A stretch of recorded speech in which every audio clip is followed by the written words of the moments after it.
เ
มาเนี่ยเมาเฮ้ย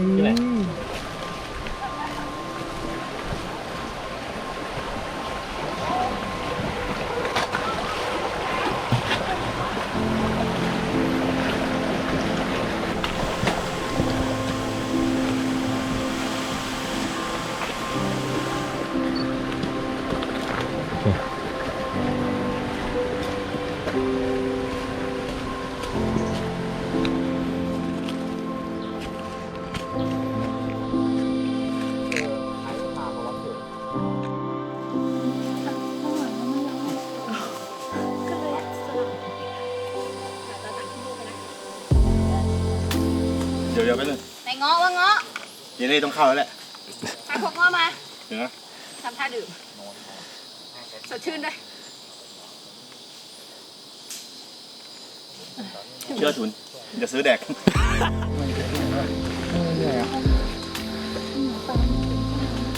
เหนื่อยอ่ะพี่นัน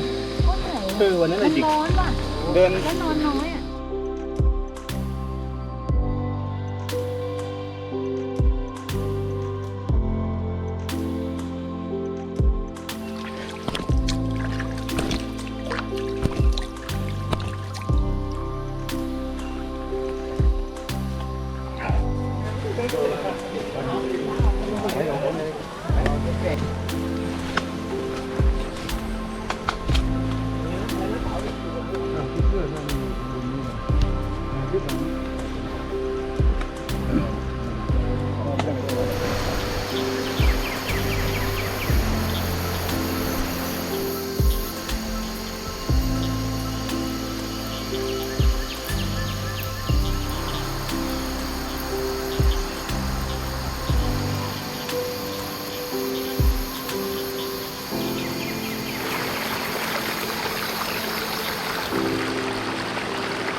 สบายตรงเดินนะ ไปขี้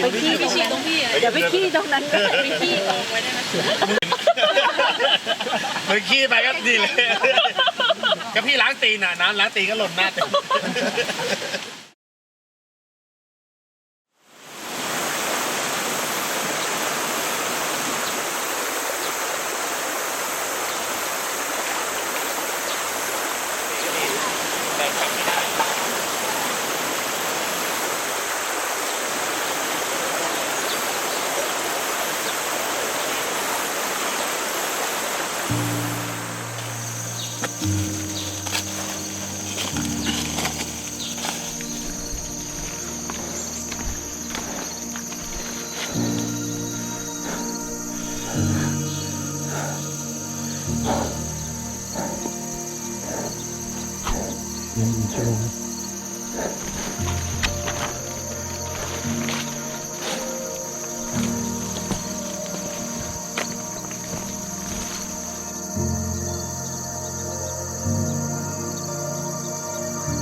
เหมือนเจ้าแต่กล้วยหนีนั่นเลย ก็ตกมันเย็นนะพวกอ่ำคุณบอกว่าเจ้าบอกเลย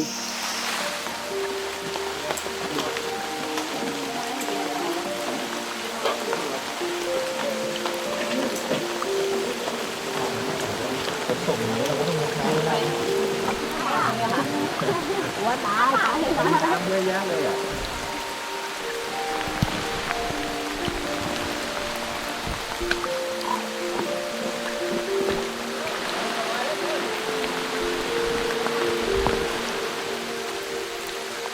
แม่งเอาออกใหญ่ติดคาราเบเนอร์ออกคาราเบเนอร์เลย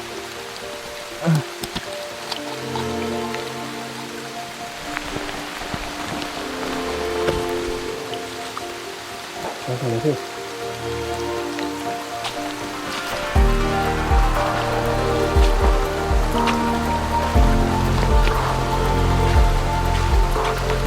โอ้ยโอ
้ยจะตายแล้ว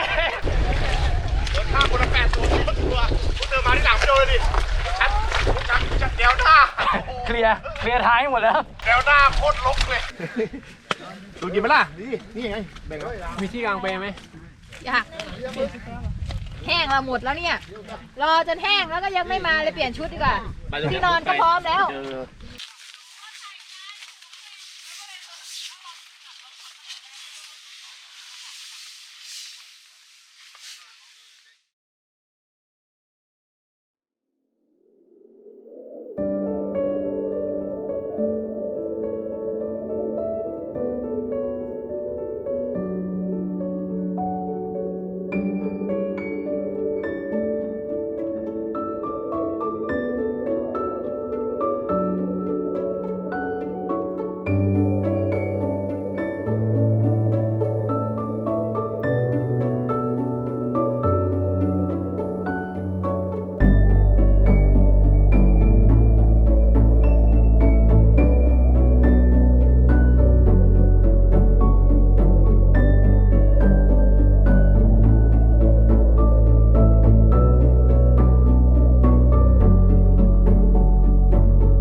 โอ้ฝนตกอีกแล้ว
โ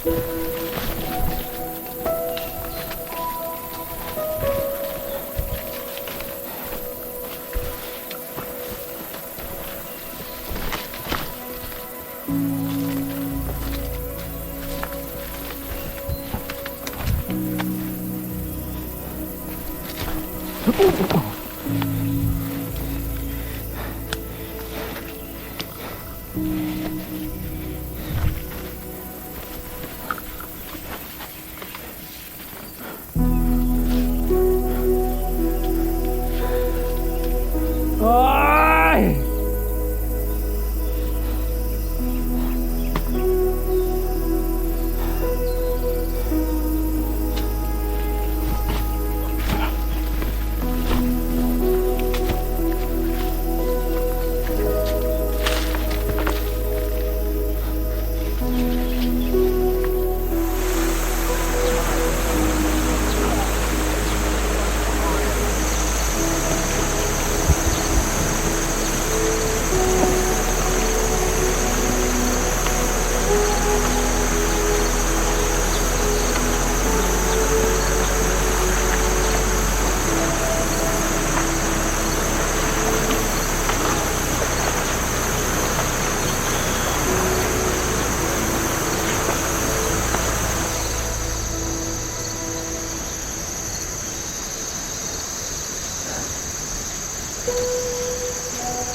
ใช่เราต้องเดินให้ถึงใช่ป่ะ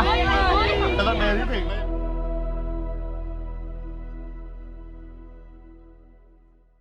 รองเท้ากับกระเป๋าก็เกือบ20,000นะใช่ไหมใช่อุปกรณ์อื่นอีกอ่ะ เอาแบบตูนไปไหมเดี๋ยวเขาจ่ายให้อะเอาแบบเนี้ย มีไหมบอกเลยว่าไม่มีเดี๋ยวหนูจะลดน้ำหนักให้เลย หาเพื่อนรวยด้วย